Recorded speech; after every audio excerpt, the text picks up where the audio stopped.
Voilà que le géant français de l'hôtellerie Accor s'allie avec un Chinois, Axel de Tarlé. L'objectif, il est très simple, c'est de profiter de la très forte expansion du tourisme chinois. Eh bien oui, puisque les Chinois sont déjà les premiers touristes du monde, avec 100 millions de visiteurs hors de Chine, 100 millions de Chinois. Mais bientôt, le pays va devenir le premier marché touristique intérieur, devant les États-Unis. On attend en 2017 1000 milliards de dépensés dans le tourisme en Chine.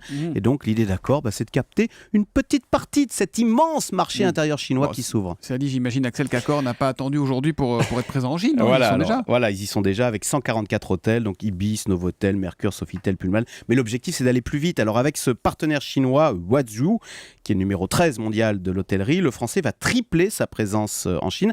En fait, le chinois va gérer et développer, et ouvrir toutes les enseignes grand public que sont Ibis, Novotel et Mercure en Chine.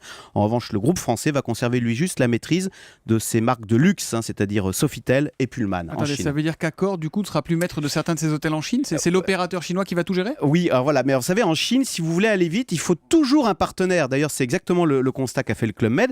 Mais l'autre avantage, et qui est très important de cet accord en Chine, c'est que le groupe français va énormément gagner en visibilité. Du coup, les Chinois connaîtront parfaitement ces marques Ibis et Mercure, et donc quand ils voyageront aux États-Unis, quand ils voyageront en Europe, ils seront tentés d'aller chez Accor. Et ça, avoir des marques très connues, très visibles, c'est essentiel dans ce monde de l'hôtellerie qui, vous le savez, est ravagé par les sites de réservation type Booking ou Expedia qui prennent toute la marge de l'hôtelier. La seule façon d'éviter cette domination, c'est d'avoir des marques très fortes et de convaincre ainsi les touristes de réserver directement sur le site ibis.fr. Parce que si on va sur le site, il n'y a pas de commission, évidemment. Et voilà. Et donc, vous offrez des avantages avec un système de fidélité. Et ça, c'est tout le pari d'Accor. Avoir des marques très fortes pour éviter cette domination. Et ça marche.